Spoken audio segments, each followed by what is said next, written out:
The information provided in this video is for educational and entertainment purposes only. Automotive repair involves significant physical risks, including but not limited to electrical shock, chemical exposure, and mechanical injury. The content herein does not constitute professional career counseling, legal advice, or certified mechanical instruction. Performing repairs on a vehicle without proper training can result in property damage, injury, or death. Viewers are strongly encouraged to conduct their own due diligence, consult with certified professionals, and verify the accreditation of any educational institution mentioned. The creator of this content is not responsible for any actions taken based on the information provided. Always follow the specific service manual for your vehicle and adhere to all local, state, and federal safety regulations. Right now, in driveways and garages across the United States, a silent crisis is unfolding. Your vehicle, which is likely the second most expensive investment you will ever make, has transformed from a mechanical tool into a high-performance supercomputer on wheels. The days of the shade tree mechanic, armed with nothing but a wrench and a bit of intuition, are effectively over. If you attempt to navigate the complex world of modern automotive repair without a structured, reliable education, you aren't just risking a breakdown. You are potentially looking at a total financial loss.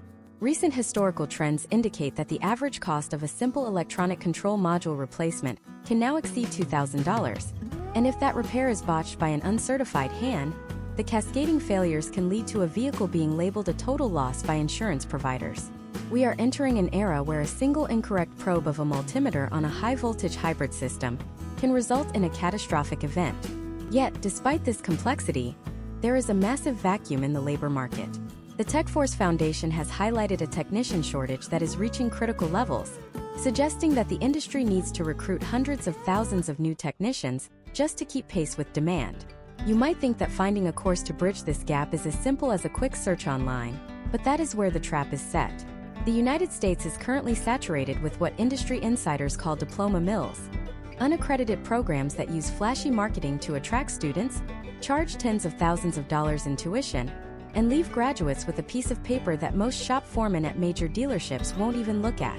These programs often focus on outdated technology, teaching students how to repair engines from the 1990s, while the actual market has shifted entirely toward gasoline direct injection, complex forced induction, and modular electric platforms. If you choose the wrong path, you aren't just losing time. You are burying yourself in a hole of student debt without the skills required to earn a livable wage in a modern shop environment. This video is the first part of a comprehensive 10-part masterclass designed to prevent that outcome. This is not a summary or a brief overview. We are going into the deep end.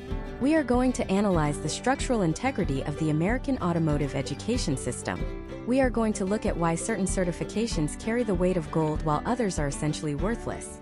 We will examine case studies of individuals who bypass traditional four-year degrees to find high-paying, specialized roles in diagnostics and systems calibration, by identifying the right vocational markers early on.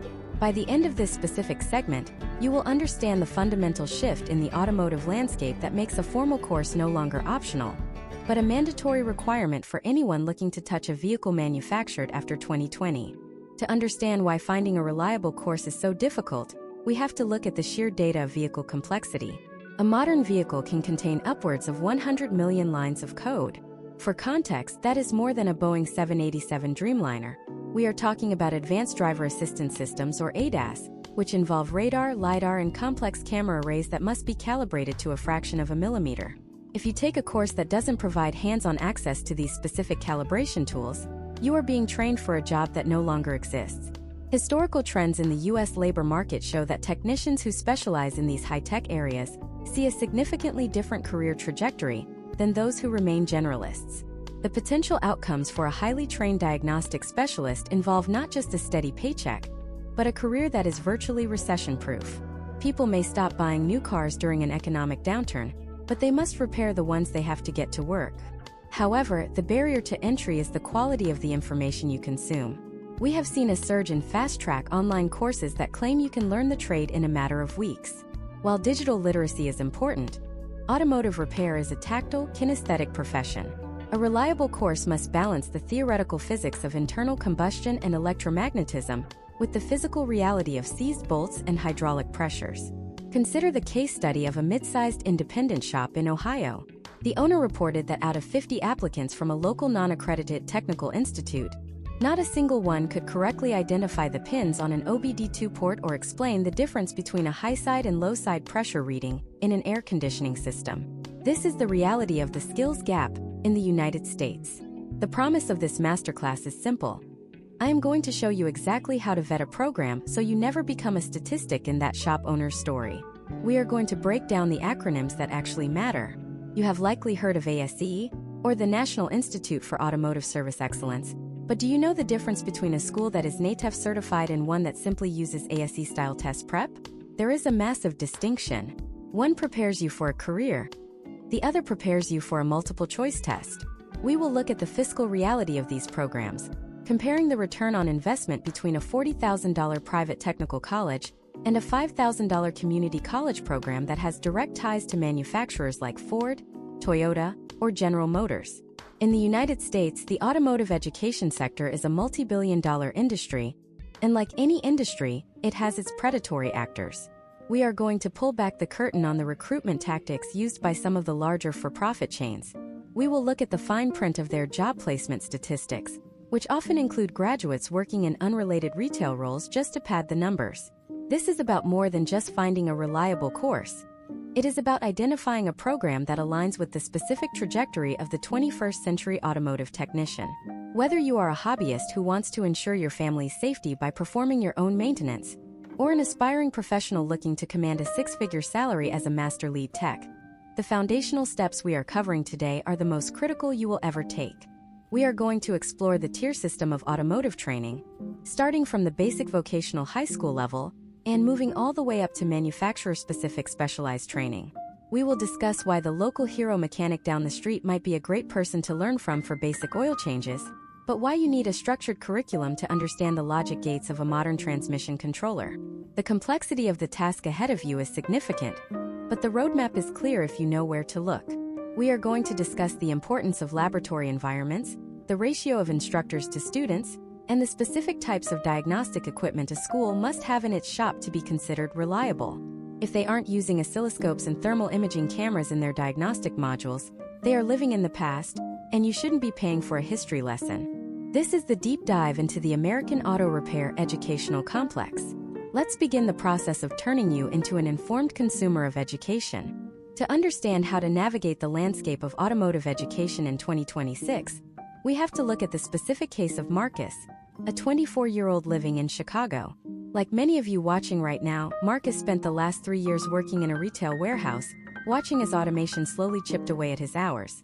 He knew he needed a trade that required human intuition and tactile skill, and automotive repair seemed like the logical choice. In early 2026, Marcus began seeing advertisements for a local for-profit technical institute that featured sleek laboratories and shiny toolboxes. The marketing material focused heavily on the speed of completion, claiming he could be shop-ready in just 6 months.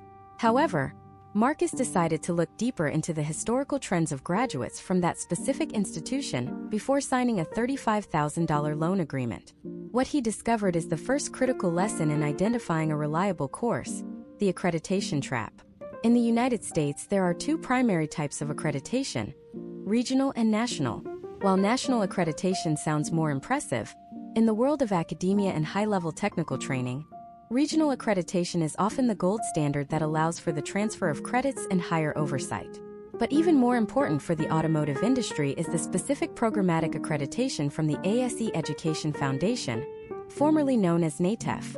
This foundation evaluates programs based on 3 distinct levels: maintenance and light repair, known as MLR, automobile service technology, or AST, and the highest tier, master automobile service technology, or MAST. Imagine if Marcus had enrolled in that 6-month program only to find out it was only certified at the MLR level. Potential outcomes for an MLR graduate in 2026 are often limited to lube racks and tire rotations, roles that pay significantly less than diagnostic technicians. A MAST-certified program, however, requires hundreds of additional hours of instruction and specific equipment that mimics a modern dealership environment. To be MAST-certified, a school must prove to the ASE Education Foundation that they have the actual vehicles, the specific diagnostic software, and the instructor-to-student ratios necessary to teach complex topics like advanced engine performance and electronic flight control systems. Now let's look at the second case study. Sarah from Charlotte. Sarah took a different path in late 2025. Instead of following the loudest marketing, she looked for a program with a direct manufacturer partnership, often called an MSP. She found a community college in North Carolina that hosted a Toyota T10 program. This is where the distinction between a generalist and a specialist becomes clear. While a generalist course teaches you how a generic alternator works, a manufacturer-specific program gives you access to the proprietary software that technicians use in the bays of a Lexus or Toyota dealership today. Sarah wasn't just learning theory. She was working on 2026 model year hybrid systems using the Toyota TechStream diagnostic platform. The depth of a reliable course can be measured by its laboratory equipment. If you walk into a school in 2026 and you see rows of cars from 2010 with the engines permanently mounted on stands, you are looking at a history museum, not a training center. A reliable course must have a fleet that includes at least 30% high-voltage vehicles, including hybrids and full battery electrics. In the 2026 landscape, the most valuable technicians are those who can perform a safe power-down procedure on an 800-volt architecture. If the course you are looking at does not spend at least 2 full weeks on high-voltage safety and the use of Class 0 insulation gloves, they are failing to prepare you for the current market reality. Step by step, here is how you audit a school's lab. First, ask to see their diagnostic scanners. In 2026, a shop-ready student should be proficient with a Snap-on Zeus Plus or an Auto Maxi Zeus Ultra. If the school is only using basic code readers that you can buy at a local parts store for $50, they are not teaching you diagnostics. They are teaching you how to read a symptom without understanding the cause. Second, look for an oscilloscope. The modern vehicle communicates via a controller area network, or CAN bus. When a sensor fails, it often doesn't just stop working. It creates noise on the communication line that can only be diagnosed by looking at the actual voltage waves on a scope. A reliable course will have a dedicated module on lab scope diagnostics, teaching you how to visualize the invisible signals that govern a vehicle's brain. Historical trends in the U.S. labor market indicate that the cost-to-benefit ratio of private technical colleges versus public community colleges is shifting. In 2026, the average tuition for a 2-year associate degree in automotive technology at a community college is roughly $12,000. Compare this to the $45,000 price tag of some national for-profit chains. Case studies of Midwest shop owners show that they often prefer the community college graduate. Why?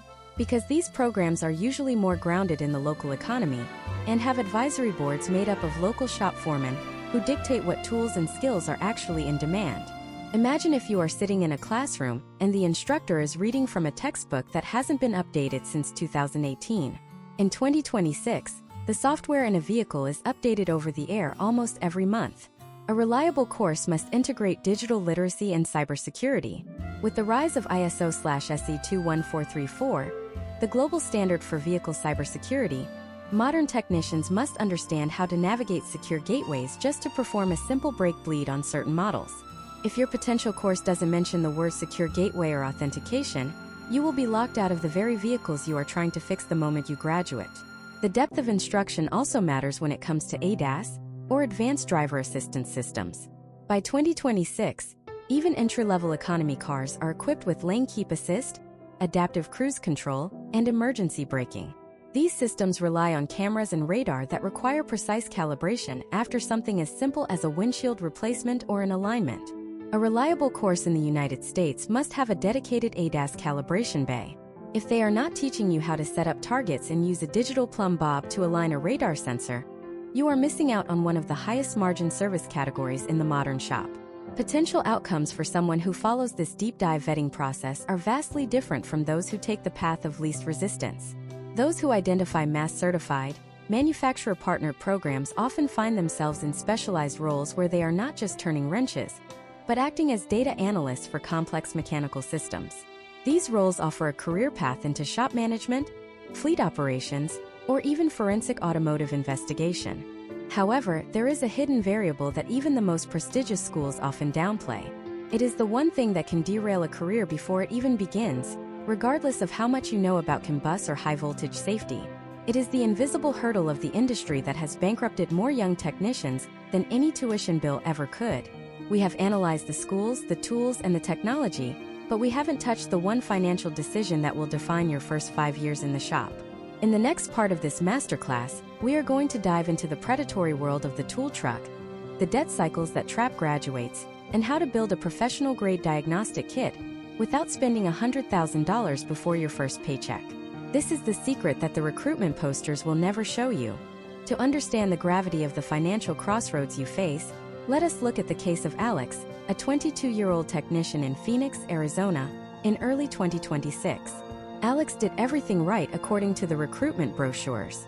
He attended a mass-certified program, maintained a high grade point average, and secured a position at a high-volume European car dealership before he even walked across the stage at graduation. However, within 48 hours of starting his first day in the shop, Alex made a decision that would dictate his financial health for the next decade. He stepped onto the tool truck. Historically, the tool truck, those mobile showrooms from brands like Snap-on, Matco, or Mac Tools, has been the primary source of equipment for the American technician. In 2026, the psychological pressure on a new graduate is immense. You are surrounded by veteran technicians with six-figure toolboxes that resemble professional kitchen suites. The temptation to fit in is overwhelming. Alex signed a credit agreement on that truck for a starter set and a mid-sized rolling cabinet. The total invoice was $42,000 at an interest rate of 18.5%. Because Alex was earning an entry-level flat-rate wage, nearly 40% of his take-home pay was immediately diverted to servicing the debt on tools that were essentially identical in function to industrial-grade alternatives costing a fraction of the price. This leads us to the most overlooked criterion for finding a reliable auto repair course: the school's tool procurement policy. A truly elite program in the United States does not just teach you how to use a wrench, it teaches you how to manage the business of being a technician. When you are vetting a course in 2026, your first question to the admissions officer should not be about the graduation rate, but about their Student Excellence Program partnerships. Most reliable institutions have established agreements with major manufacturers to provide students with a one-time discount, often ranging from 40 to 60% off retail prices, while they are actively enrolled. Imagine if Alex had utilized a student discount program instead of the truck credit. He could have acquired a professional-grade foundational kit for $15,000 in cash or through a low-interest student loan, saving himself over $25,000 in interest and principal over 5 years. This is not just about saving money, it is about career longevity. Historical trends show that technicians who enter the field with a manageable debt-to-income ratio are 60% more likely to stay in the industry beyond the 5-year mark, compared to those who are underwater on their tool debt. When evaluating a course, you must perform a step-by-step audit of their tool philosophy. Step 1. Ask for a specific list of required tools for the first semester. If the school requires you to buy a specific brand, that is a red flag indicating a potential kickback scheme. A reliable school provides a generic list based on technical specifications. Step 2. Inspect the shop tools provided by the school.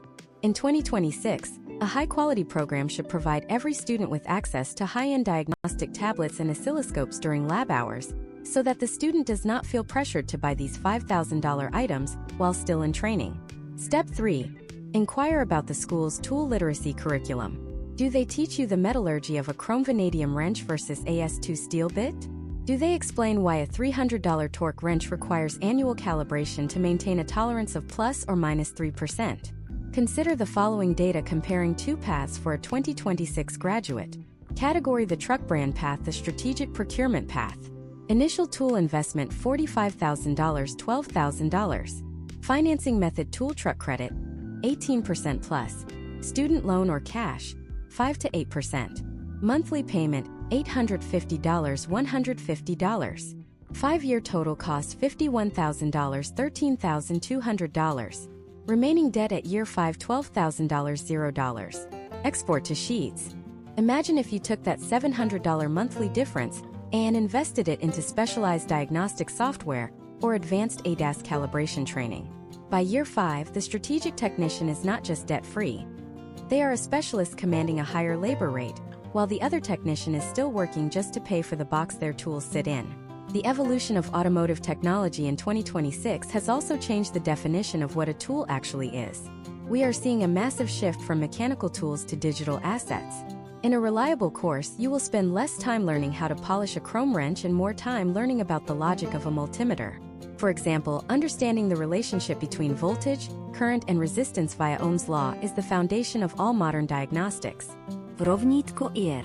In a high-stakes diagnostic scenario, such as a parasitic draw on a 2026 electric vehicle's low-voltage system, you cannot simply guess which component is at fault. You must be able to measure the voltage drop across a fuse and calculate the current draw without breaking the circuit. I equals R, fuse, drop. If your course does not provide you with the mathematical framework to perform these calculations on the fly, you aren't being trained as a technician. You are being trained as a parts changer. And in the 2026 economy, parts changers are being replaced by automated diagnostic systems. The reliable course prepares you to be the person who interprets the data that the machine provides. Another case study involves a vocational center in Tennessee that partnered with local independent shops to create a tool-sharing cooperative. Students were taught to buy only the core 100 tools, the items used in 90% of daily tasks, and to rely on the shop's communal heavy-use tools for the remaining 10%. This educational model produced graduates who entered the workforce with zero tool debt. When these students encountered a complex hybrid transmission repair, they had the financial flexibility to take a week off for manufacturer-specific training because they weren't chained to a weekly tool truck payment. The depth of your education should also cover the physical reality of tool safety. In 2026, with the prevalence of 800-volt battery systems, a reliable course must include a module on VDE-certified insulated tools. Working on a live high-voltage bus with standard chrome tools is a life-threatening error. You need to know how to inspect the insulation on a 1.000V rated screwdriver for nicks or tears that could lead to an arc flash. If a school's tool list doesn't include a Category 3 or 4 rated digital multimeter and specialized insulation gloves, they are training you for a world that no longer exists.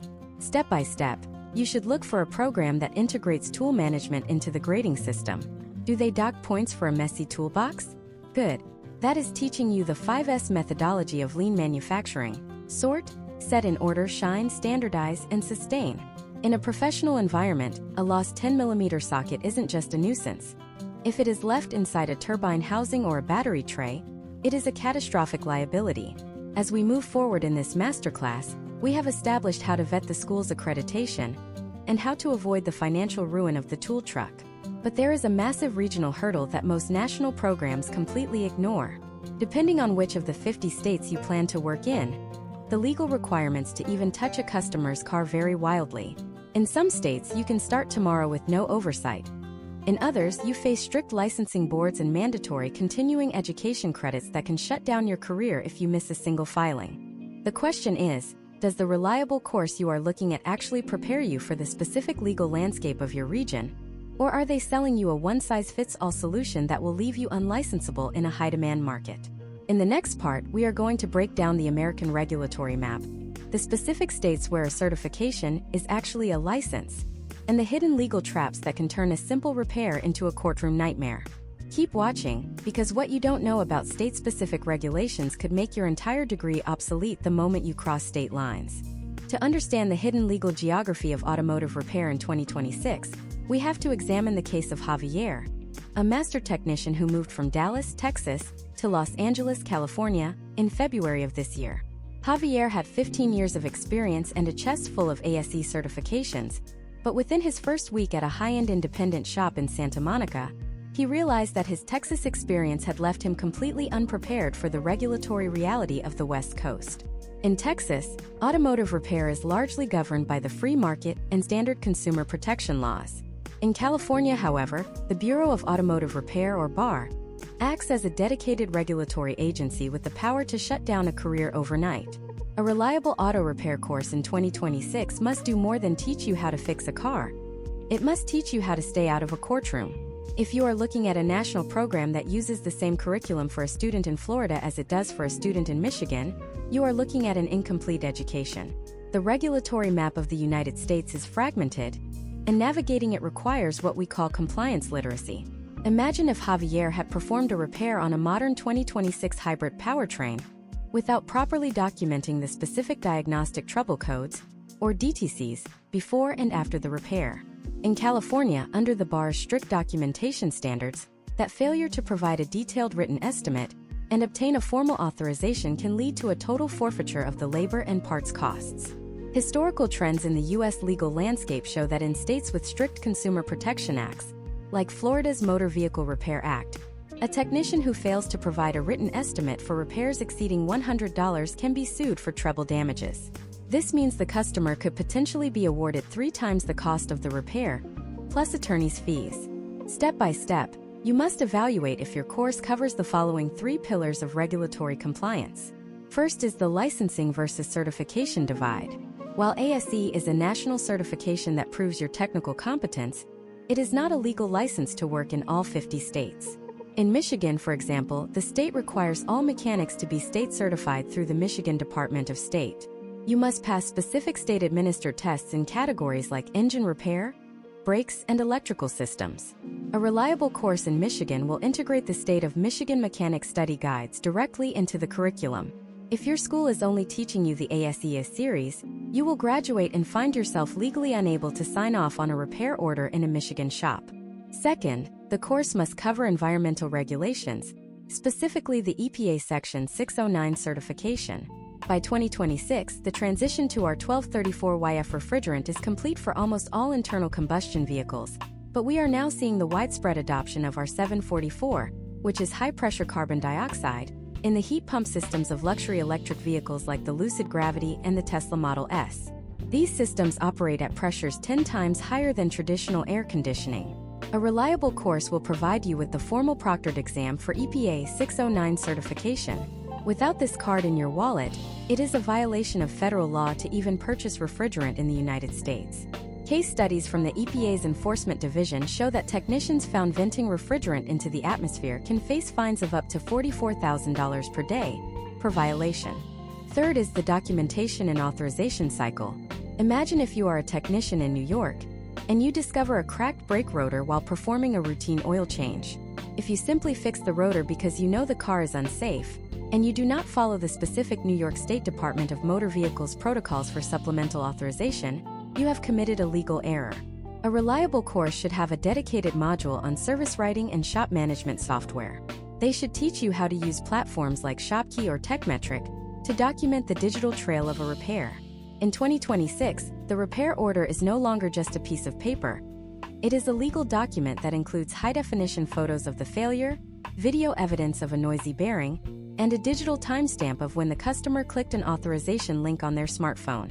Historical trends also point toward the rising importance of the right to repair legislation.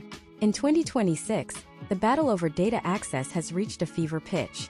States like Massachusetts and Maine have set precedents that require manufacturers to provide independent shops with the same diagnostic data they provide to dealerships.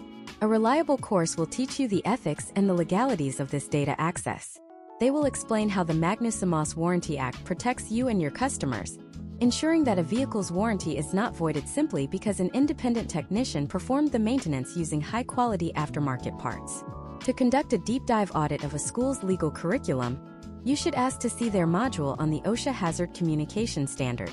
In a 2026 shop environment, you are dealing with lithium-ion battery fires, high-pressure hydraulic systems, and carcinogenic chemicals. If a school does not teach you how to read a safety data sheet, or SDS, they are not preparing you for a professional environment. Potential outcomes for a shop that ignores OSHA standards include massive 6-figure fines and the loss of workers' compensation insurance coverage. Now let's look at the financial legalities. Many students in 2026 are using federal Pell Grants or GI Bill benefits to fund their automotive education. A reliable course must be Title IV compliant. If a school is not accredited by an agency recognized by the U.S. Department of Education, you cannot use federal financial aid to pay for it. This is a massive red flag. We have seen case studies of private trade schools that charge exorbitant tuition, but lack the accreditation necessary for students to access low-interest federal loans, forcing them into predatory private lending with interest rates exceeding 15%. Furthermore, a top-tier program will teach you about the specific safety inspection laws in your region. In states like Pennsylvania or New York, a mechanic must also be a licensed safety inspector. This requires a separate background check and a specific state-mandated training course. If you graduate from a program in a state with no inspections like South Carolina and move to a state like Pennsylvania, You will be a master of the wrench but a novice in the eyes of the law. You will be stuck as a C-level technician until you can pass the state's inspector certification. The depth of this legal and regulatory knowledge is what separates a person who can fix a car from a professional automotive technician.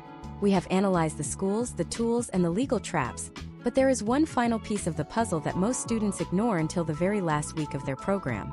It is the factor that determines your actual take-home pay in the United States: the flat rate system versus hourly pay. Depending on the type of course you choose, you might be trained to work in a high-speed dealership environment where every minute is tracked, or a specialized diagnostic shop where you are paid for your brain, not your speed. Most students don't realize that their education can actually pigeonhole them into a pay structure that they aren't prepared for. In the next part of this masterclass, we are going to deconstruct the economics of the shop floor. We will look at how to negotiate a contract in 2026, the truth about flat rate productivity, and the specific skill sets that allow you to command a salary that rivals that of a software engineer. This is where we turn your education into actual wealth. Keep watching because the math of the shop floor is about to get very real.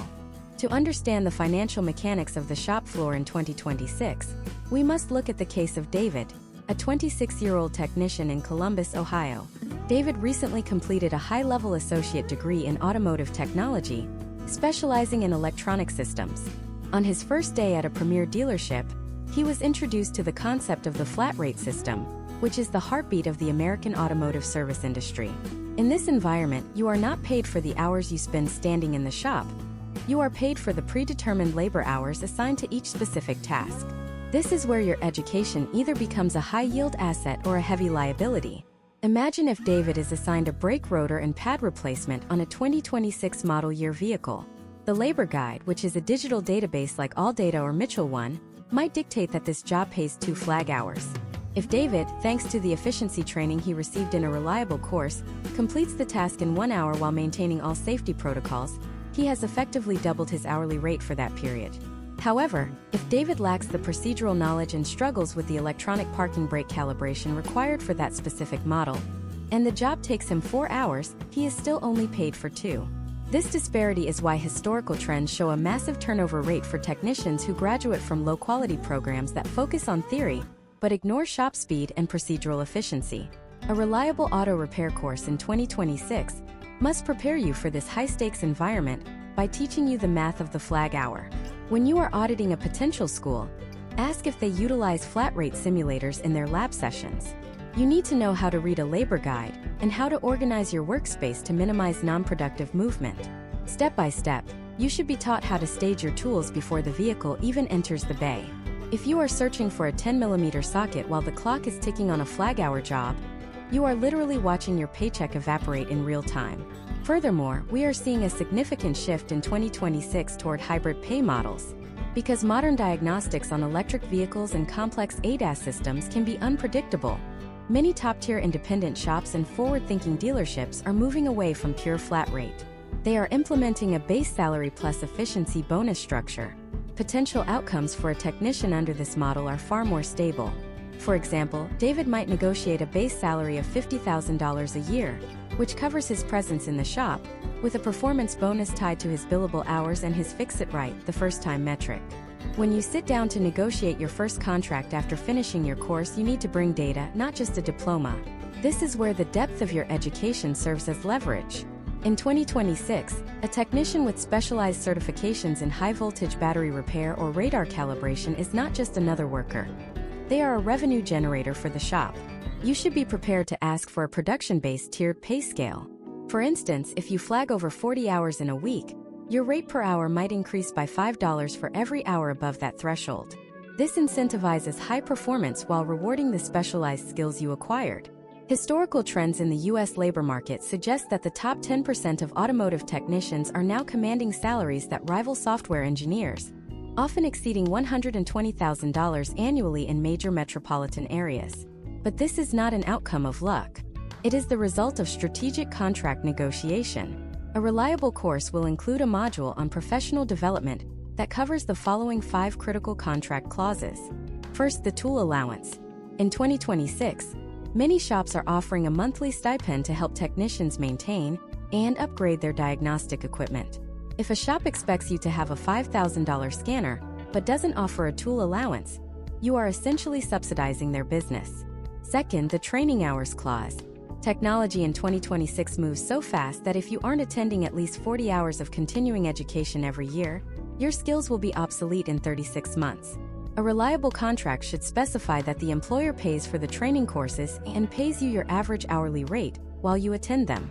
Third, the comeback policy. In the flat rate world, if a vehicle returns because a repair failed, you often have to fix it for free. This is called a comeback. You must negotiate a clear definition of what constitutes a technician error versus a part failure. If a brand new sensor from the manufacturer fails, you should not be financially penalized for the labor of replacing it a second time. Fourth, the diagnostic time. This is the biggest point of contention in 2026. Dealerships often try to cap diagnostic time at 1 hour, even if the electrical fault is buried deep in a wiring harness. You should look for shops that offer straight-time pay for complex diagnostics, ensuring that your brain is compensated as fairly as your hands. Fifth, the benefit package. In the current economic climate, health insurance, 401k matching, and paid time off are non-negotiable.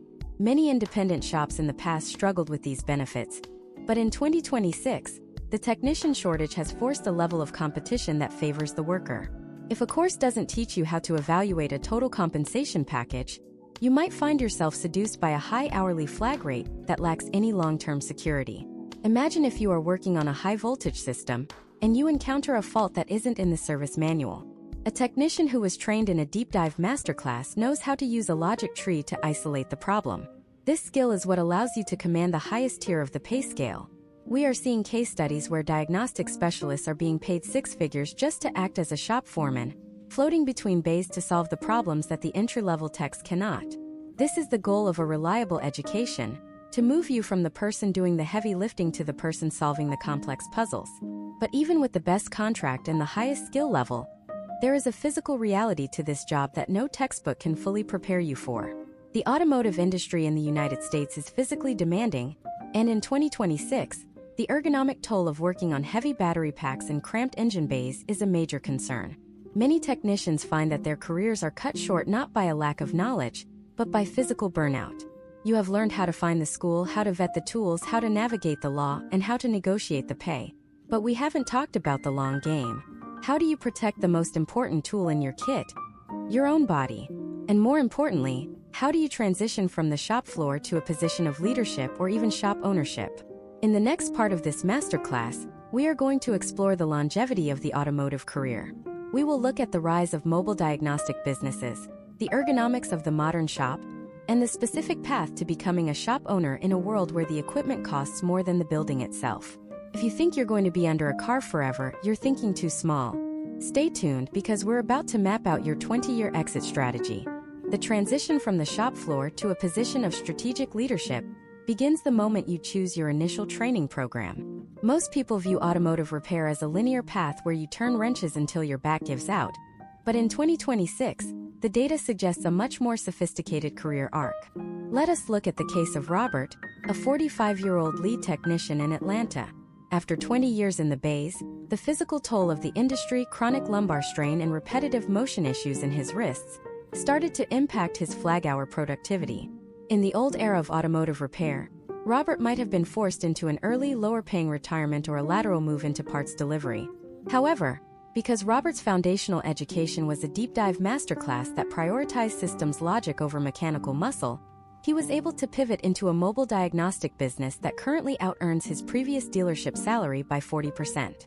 To understand how a reliable course sets you up for this 20-year exit strategy, we have to analyze the ergonomics of the modern shop.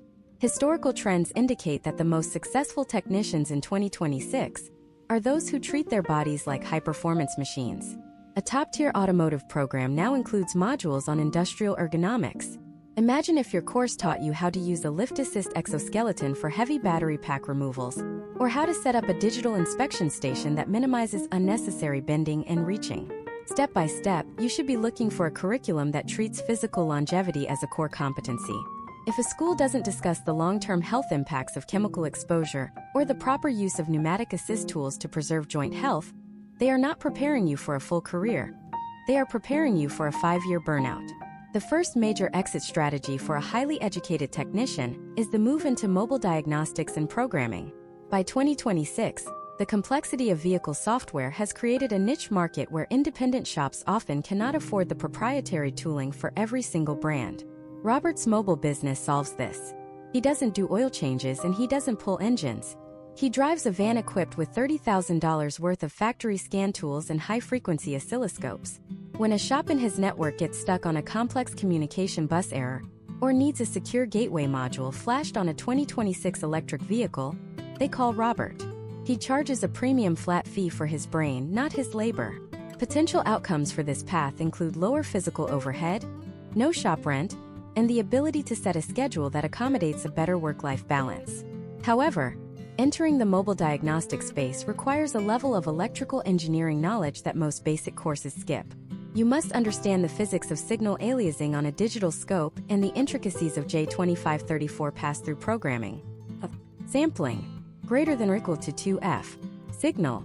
If your course didn't explain the Nyquist theorem in the context of capturing a high-speed CAN bus glitch, you will struggle to provide the high-level diagnostic value that this exit strategy demands. A reliable course must bridge the gap between a mechanic and an electrical technologist. The second exit strategy is shop ownership. In 2026, the financial barrier to entry for opening an auto repair facility has skyrocketed due to equipment costs. We are seeing a historical trend where the specialized equipment inside the building often costs more than the real estate itself. Imagine if you wanted to open a shop specializing in ADAS calibration and EV repair. An ADAS calibration system with a three-dimensional targeting array and a level floor requirement can easily exceed $50,000. Then, you have the requirement for specialized fire suppression systems for lithium-ion battery storage and high-voltage charging infrastructure. A reliable automotive course in the United States must include a segment on business operations and capital management. You need to know how to read a profit and loss statement, how to calculate your effective labor rate, and how to secure SBA 7A loans specifically designed for trade professionals. Case studies of successful new age shops in 2026 show that the owners aren't necessarily the best wrench turners. They are the best at managing the data-driven side of the business.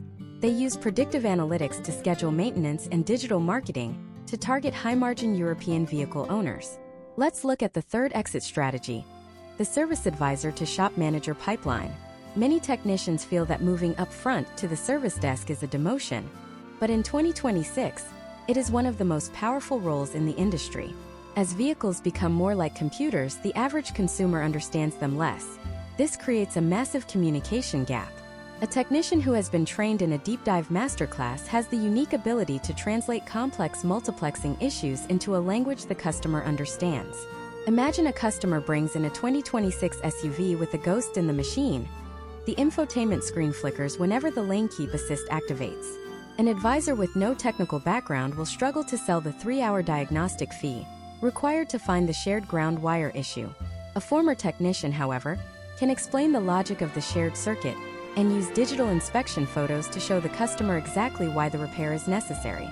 Potential outcomes for this transition include high commission-based pay structures and a career path that leads directly to corporate regional management roles for large dealership groups. The fourth strategy involves fleet management and telematics analysis. Large corporations with massive delivery fleets, think Amazon, UPS, or the new wave of autonomous trucking firms, are hiring fleet health strategists. These roles don't involve touching the trucks. Instead, you sit in a command center and monitor the live telematics data coming from thousands of vehicles. You are looking for early warning signs of component failure based on sensor data. If you see a specific thermal signature rising in a battery pack in a truck in Nebraska, you divert it to a service center before it breaks down. This is the ultimate white-collar pivot for a technician, but it is only available to those whose education focused heavily on data interpretation and networked systems. To ensure your education supports these exits, you must audit the school's alumni network. Ask for case studies of where their graduates are 10 years after finishing the program. Are they all still entry-level line techs, or have they moved into forensic collision work, insurance adjusting, or technical instruction? A school that only brags about initial job placement is hiding the fact that their students might have a high attrition rate. You want a program that boasts about its career progression metrics. This leads us to a critical realization. Whether you want to be a mobile diagnostic genius like Robert or a fleet strategist for a global corporation, there is one invisible gatekeeper standing in your way. It is a system designed to verify your skills every few years, and if you fail to navigate it correctly, your master technician status can vanish overnight. It is the world of recertification and the master tech plateau. Most people think once they get their certifications they are set for life. They couldn't be more wrong. In the next part of this masterclass, we are going to dive into the high-pressure world of the ASEL series tests, the secret to maintaining your credentials without losing your mind, and how to use those certifications to negotiate a raise every single year. We are going to look at the specific 2026 updates to the Advanced Engine Performance and Hybrid/Electric Specialist exams that are currently causing a 50% failure rate among veteran techs. If you want to stay relevant, you cannot miss what is coming next. To understand the magnitude of the hurdle that is the Master Tech Plateau, we have to look at the case of Thomas, a 52-year-old lead technician in a high-volume dealership in Northern Virginia. It is March of 2026, and Thomas has been an ASE Master Technician for over 25 years. He is widely respected, carries the heavy metal plaques on his toolbox, and has mentored dozens of younger techs. But this month, Thomas faced a crisis that is becoming a historical trend across the United States. His L1 Advanced Engine Performance certification was up for its 5-year renewal, and for the first time in his career, he failed the exam. Not just once, but twice. Thomas represents the 50% failure rate currently plaguing veteran technicians in 2026. The reason is not a lack of effort or intelligence. It is a fundamental shift in the architecture of the ASE exams themselves. In late 2025, the National Institute for Automotive Service Excellence overhauled the L Series, the Advanced Specialist certifications, to reflect the reality of software-defined vehicles. The new L1 exam no longer focuses on the mechanical nuances of timing belts or basic fuel pressure tests. Instead, it expects a technician to diagnose complex pulse-width modulated control circuits and gasoline direct injection systems that use multi-stage injection events within a single combustion cycle. If your chosen auto repair course only prepares you for the entry-level A-Series exams, A1 through A8, they are giving you a foundation with an expiration date. A reliable course in 2026 must be designed with the L-Series in mind from day one. You need to ask potential schools if their curriculum is backward compatible with these advanced credentials. Specifically, look at the L1 for engine performance, the L2 for electronic diesel engine diagnosis, the L3 for light-duty hybrid and electric vehicles, and the newly established L4, which is the Advanced Electric Vehicle Specialist certification. The L4 exam is the gold standard of 2026. It is where the industry's highest earners are separating themselves from the rest of the pack. To pass the L4, you must demonstrate a deep understanding of three-phase AC motor theory and the physics of the inverter-converter assembly. Imagine if Thomas had been tasked with diagnosing a loss of torque in a 2026 dual-motor drivetrain. The L4 exam would ask him to interpret a scope pattern of the high-voltage sine waves to identify a failing IGBT, or insulated gate bipolar transistor, within the power electronics module. This is not mechanical repair. This is applied power electronics. Step by step, let's analyze why the failure rate is so high and how a reliable course prevents this outcome for you. First, the 2026 exams utilize what is called adaptive testing. As you sit at the terminal in a parametric testing center or use a remote proctored setup from home, the software analyzes your answers in real time. If you get a question about sensor logic correct, the next question becomes significantly more difficult. If you miss it, the software pivots to see if you understand the underlying physics. This prevents people from simply memorizing a test prep book. You must actually understand the logic gates. Second, the L-Series now requires a mastery of the mathematical frameworks of diagnostics. For example, a common question on the 2026 L1 involves calculating the theoretical fuel trim based on oxygen sensor voltage and mass airflow data. If you are presented with a scan tool snapshot of a 2026 turbocharged engine where the short-term fuel trim is at positive 25% and the long-term is at positive 15%, you must be able to calculate the total fuel correction. Total fuel trim equals STFT plus LTFT. In this scenario, a total correction of 40% indicates a massive lean condition, but the exam won't stop there. It will ask you to determine if the fault is a vacuum leak, a skewed MAF sensor, or a restricted high-pressure fuel pump based on the engine load percentage at various RPM ranges. If your school didn't spend at least 50 hours in a lab environment focused on data stream analysis and volumetric efficiency calculations, you will be part of that 50% failure statistic 5 years from now. Case studies from the 2026 labor market show that technicians who hold these L-Series certifications command a significantly higher premium. In major hubs like Seattle or Phoenix, an L4 certified EV specialist can expect a base pay increase of 15 to 20% over a standard master tech. Potential outcomes for these individuals include being designated as the shop's go-to specialist for complex ghost issues, which typically pays a higher straight-time hourly rate rather than a traditional flat-rate flag hour. But how do you prepare for this while still in school? A reliable course must offer ASE test prep as an integrated part of the curriculum, not an afterthought. Imagine if you are a student named Elena in a mass-certified program in Colorado. Her school provides her with access to a virtual reality diagnostic simulator that mimics the ASE L-Series test environment. She isn't just reading about a faulty resolver in an electric motor. She is virtually probing the connector with a simulated oscilloscope, experiencing the exact signal noise that the test will ask her to identify. Furthermore, a reliable course in 2026 must address the work experience requirement. To be fully certified by ASE, you need 2 to 3 years of relevant work experience. Top-tier schools have established apprenticeship programs that allow your lab hours to count toward this requirement. They partner with local dealerships to ensure that by the time you graduate, you aren't just a book-smart novice. You are a technician with a documented history of high-level repair. We also need to discuss the recertification trap. Historically, technicians would let their certifications lapse because they felt their experience spoke for itself. In 2026, this is a dangerous gamble. Insurance companies that provide garage keepers liability insurance are increasingly requiring that all work performed on high-voltage or ADAS systems be signed off by a currently certified specialist.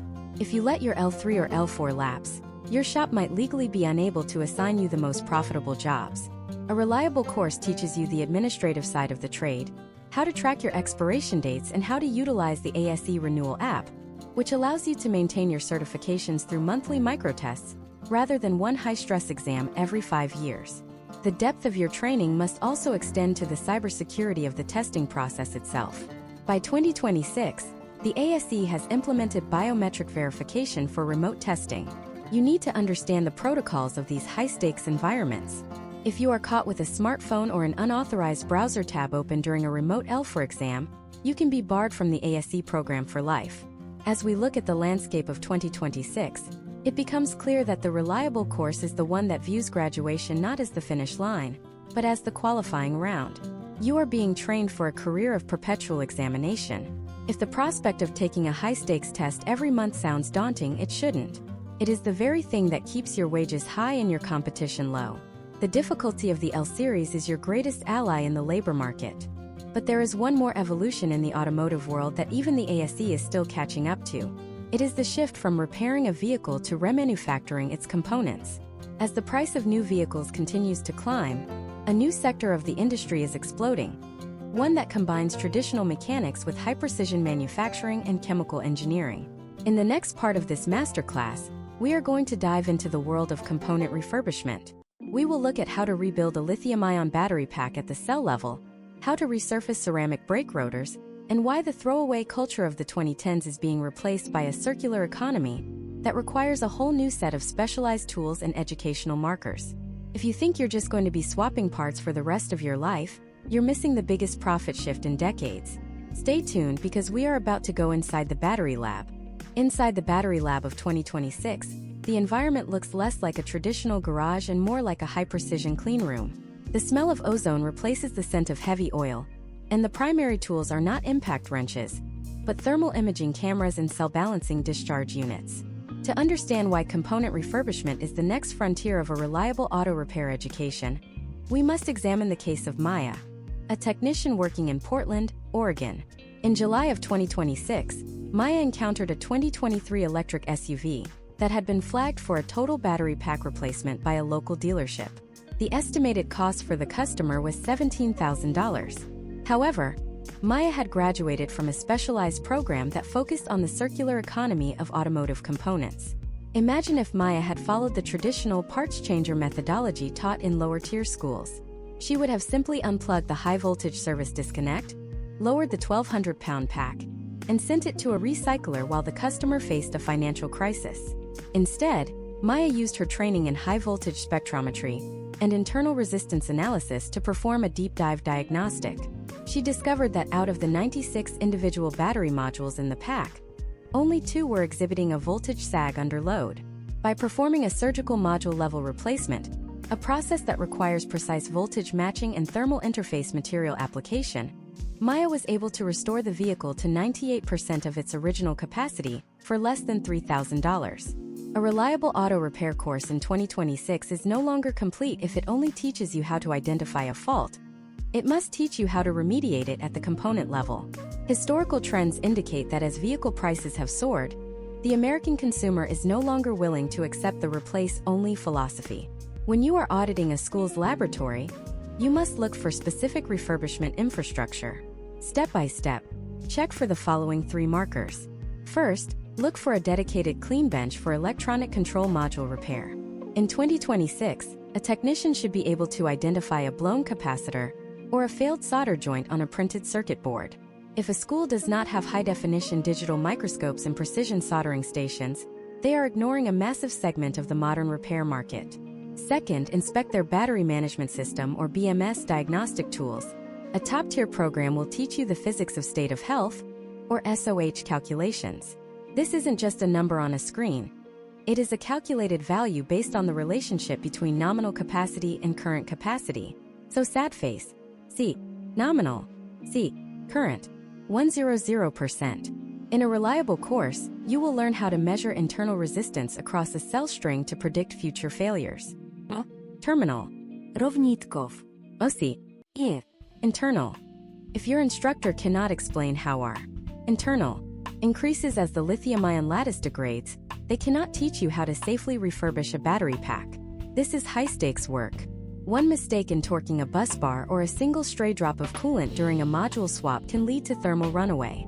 Case studies from the National Fire Protection Association highlight that 2026 safety standards for these labs include specialized quench tanks and fire suppressive blankets. If the school you are considering doesn't have these safety measures in plain sight, their refurbishment training is not just unreliable, it is dangerous.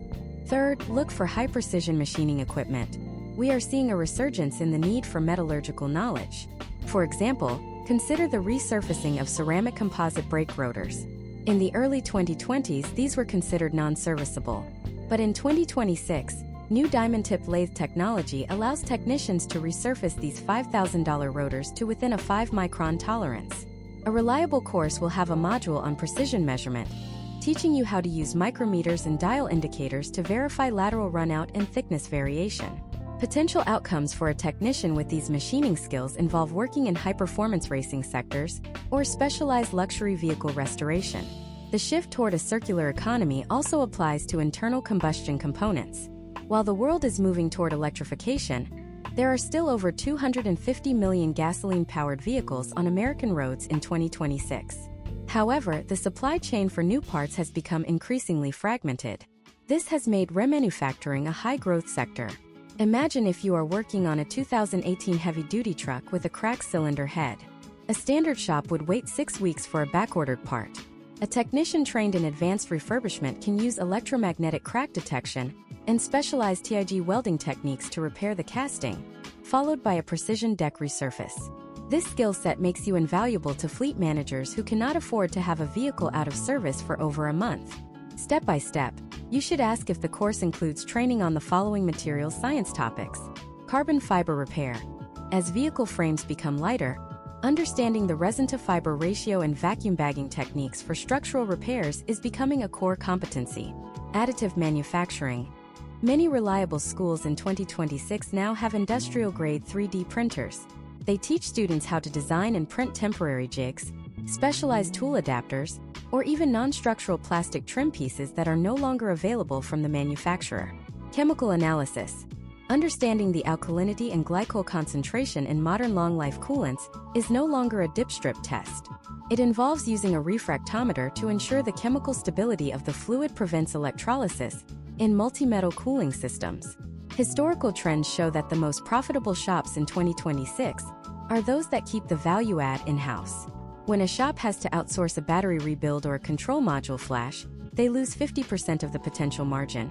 By finding a course that teaches you these deep dive refurbishment skills, you are positioning yourself to be the most profitable employee in the building.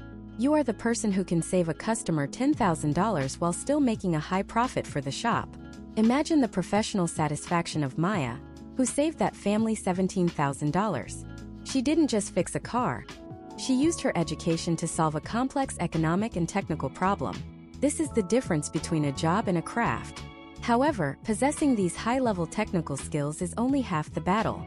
In the United States, the way you present this technical data to the customer can be the difference between a successful repair and a legal dispute. In 2026, the expert technician is also a technical communicator. You must be able to justify your complex refurbishment logic to an insurance adjuster who only understands replace with new. You must be able to explain the safety of a repaired battery pack to a skeptical consumer. And you must be able to document every single step of your metallurgical repair to satisfy state safety inspectors. This brings us to the most underestimated part of your automotive education: the psychology of the shop. In the next part of this masterclass, we are going to dive into the soft skills that command hard currency. We will look at the behavioral science of customer trust, the art of the technical sale, and how to protect yourself from the expert witness liability that comes with high-level component repair. If you think your hands are the only thing that will make you money, you're about to learn why your mouth is just as important. Stay tuned because we are going to show you how to talk your way into a higher tax bracket by mastering the human side of the machine. In the high-stakes environment of a 2026 automotive facility, your technical prowess is merely the entry fee. To command the salaries we have discussed, you must master the behavioral science of customer interaction. Let us look at the case of Jason, a diagnostic specialist in Denver. Jason is arguably one of the most brilliant electrical technicians in the region. He can trace a parasitic draw through a complex multiplexing system in half the time of his peers. However, in early 2026, Jason found himself frustrated. Despite his speed and accuracy, his effective labor rate remained stagnant because he struggled to translate his findings into a language that justified the cost to the consumer. Contrast this with Emily, a graduate from a mass-certified program in Seattle that included a mandatory minor in technical communications. Emily is a competent technician, but her true power lies in her ability to bridge the gap between the machine's data and the human's wallet. Historical trends in the United States service sector show that the average consumer's cognitive load is at an all-time high. When a customer walks into a shop in 2026 with a modern software-defined vehicle, they are already defensive. They expect to be overwhelmed by jargon they don't understand and costs they can't verify.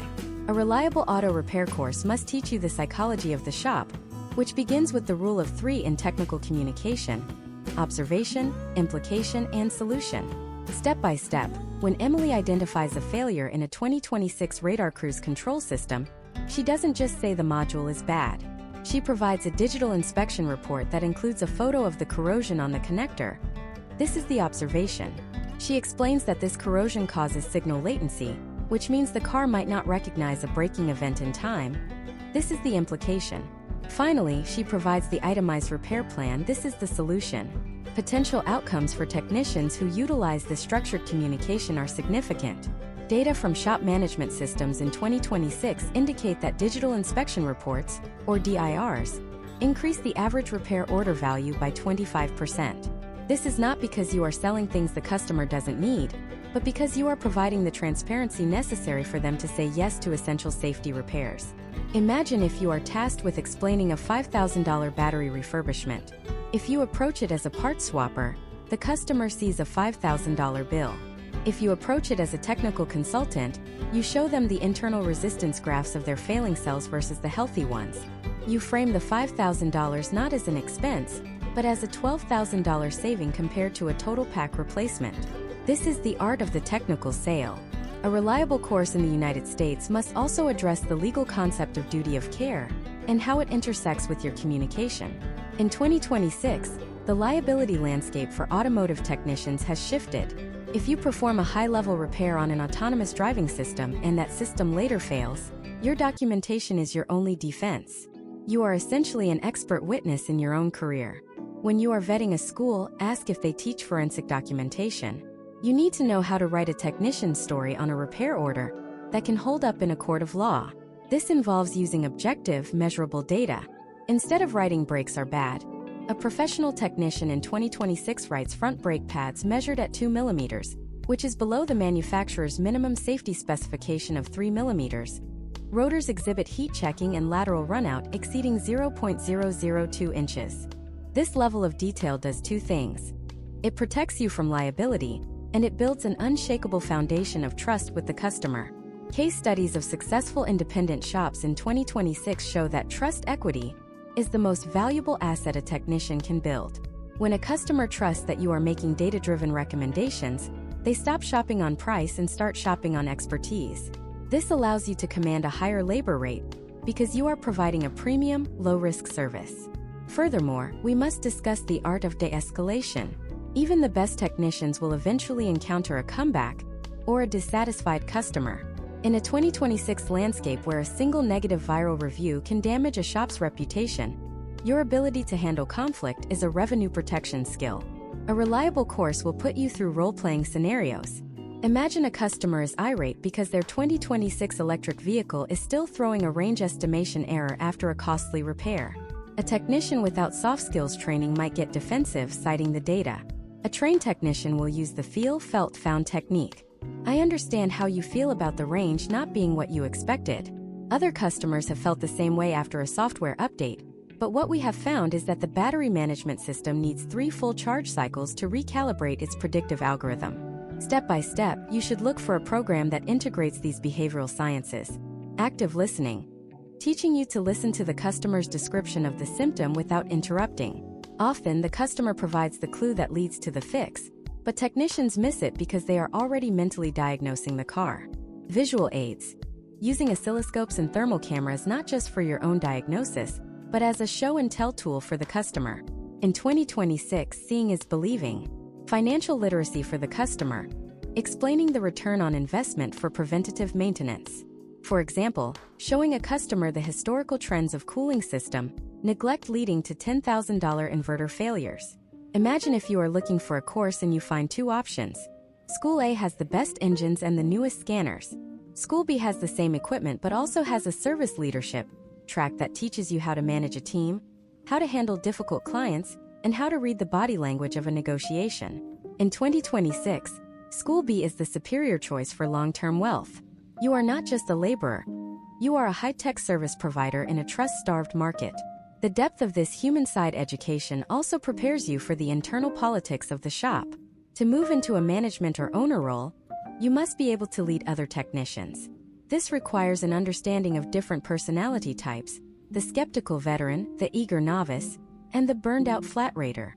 A reliable course should touch on basic organizational psychology. If you can't manage the people, you will never successfully manage the machines at scale. We have now covered the schools, the certifications, the tools, the legalities, the pay structures, the physical longevity, the refurbishment profit shifts, and the psychology of the sale. You have the most comprehensive roadmap ever created for the American automotive technician in 2026. But there is one final critical step. You need a way to filter all this information into a single, actionable decision-making matrix. You need to know exactly which school to call tomorrow morning. In the final part of this deep dive masterclass, we are going to provide the ultimate 2026 tech audit. We are going to give you a 10-point scoring system that you can use to grade any automotive program in the United States. We will reveal the one question that 99% of students fail to ask during an admissions tour. A question that, if answered incorrectly, should make you walk out the door immediately.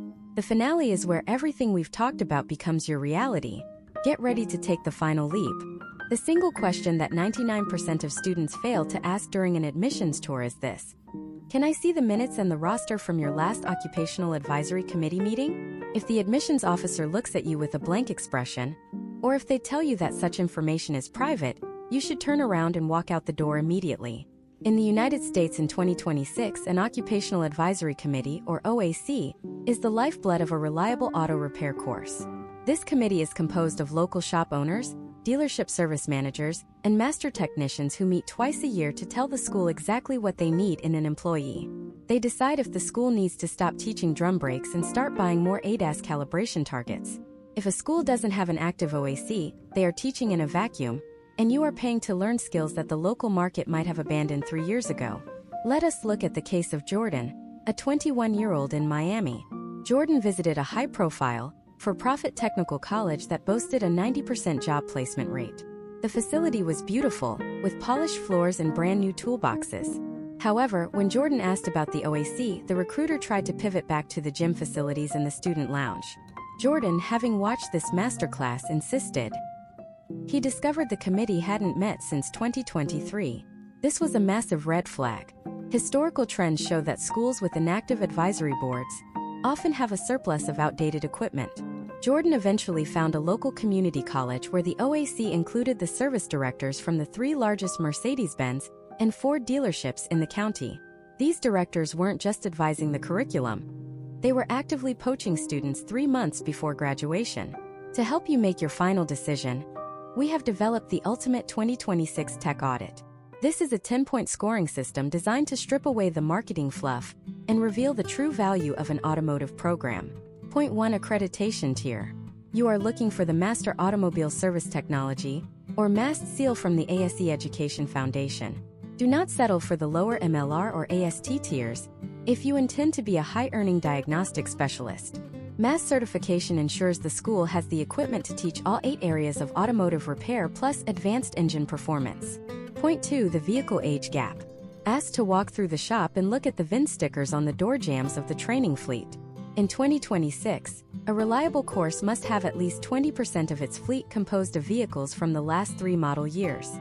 If you see nothing but 2015 sedans, you are being trained for the used car market of the past, not the high-voltage and software-defined reality of the present.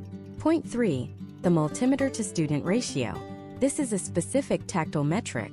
In a lab environment, every student should have their own high-impedance digital multimeter.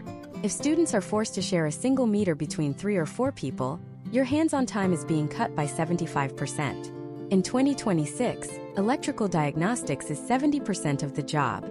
You cannot learn to feel a circuit if you are standing in the back of a crowd watching someone else hold the probes. Point 4. Instructor recency. Ask the instructors when they last worked in a commercial shop for a paycheck. While teaching is a skill in itself, the automotive industry moves so fast that an instructor who has been out of the bay for more than 5 years is often out of touch with modern flat rate pressures and secure gateway protocols. Look for instructors who maintain their ASE L-Series certifications and attend at least 20 hours of manufacturer training annually. Point 5. Manufacturer-specific tracks. Does the school offer programs like Ford Asset, GM ASEP, or Toyota T10? These programs are the gold standard for potential outcomes. They often involve a paid internship component, where you work at a dealership while attending school. Case studies show that students in these tracks often start at a higher pay grade, because they arrive at the dealership already certified in that specific brand's proprietary software and warranty procedures. Point 6. Diagnostic tool diversity. A reliable school shouldn't just have one brand of scan tool. They should have a mix of factory tools, such as the GM GDS2 or the Ford IDS, alongside high-end aftermarket platforms like Snap-on and Autel. This ensures you are not just learning how to navigate a specific menu, but rather the logic of how various computers communicate with the vehicle's network. Point 7. The high-voltage safety protocol. In 2026, this is a non-negotiable safety marker. Ask to see the school's Class 0 high-voltage gloves and their testing station. Every pair of high-voltage gloves must be air-tested before every use and lab-tested every 6 months. If the school cannot show you the date stamps on their gloves, they are not taking your life seriously. Point 8. Soft skills integration. Look at the syllabus for a module on service writing or customer psychology. As we discussed in Part 9, your ability to communicate the observation, implication, solution is what will allow you to command a 6-figure salary. A school that ignores the front of the house is only giving you half of the tools you need to succeed. Point 9. Third-party verified placement data. Do not trust the school's internal brochure. Ask for their Integrated Post-Secondary Education Data System, or IPS report. This is a federal database where schools must report graduation and placement rates. Look specifically at the placement in field metric. If a student gets a job at a parts store, that is often counted as placed in marketing materials, but for you, it represents a failure of the education to put you in a diagnostic bay. Point 10. The return on investment or ROI calculation. Perform this step-by-step math before signing any loan. Take the total cost of the program, including tools, and divide it by the average starting wage for a C-level technician in your specific zip code. Years equals annual underscore 0.20, total underscore tuition plus tool underscore cost. Historical trends suggest that if your education debt consumes more than 20% of your gross income for more than 5 years, the program is overpriced for the market. A reliable course will help you find a balance that allows for a potential outcome of debt freedom within 36 months of graduation. Imagine if you apply this 10-point audit and find a school that scores a perfect 10. You aren't just a student anymore. You are a strategic investor in your own human capital. You are entering a field in 2026 that is desperate for your skills. The Reliable Auto Repair course is the one that treats you like the high-level professional you are about to become. We have spent this masterclass deconstructing the American automotive educational complex. We have looked at the accreditation, the tools, the legal traps, the pay scales, and the long-term exit strategies. You now possess a level of industry insight that even some 20-year veterans lack. The path is clear, the data is on your side, and the vehicles of 2026 are waiting for someone with the specialized knowledge to keep them on the road. But there is a final looming shadow over the industry that we haven't touched. It is a technological shift so massive that it threatens to change the very definition of ownership and repair. We are talking about the software-locked vehicle and the rise of the subscription-based feature. What happens to the independent technician when the manufacturer can remotely disable a component the moment you try to repair it? In our next series, we are going into the dark heart of the right to repair battle of 2027. We will look at the hackers, the lobbyists, and the secret backdoor softwares that the world's most elite technicians are using to stay one step ahead of the corporate lockouts. The wrench is evolving into a keyboard, and the fight for the soul of the car has just begun. Would you like to see how the underground of the auto world is fighting back? Stay tuned for the next deep dive.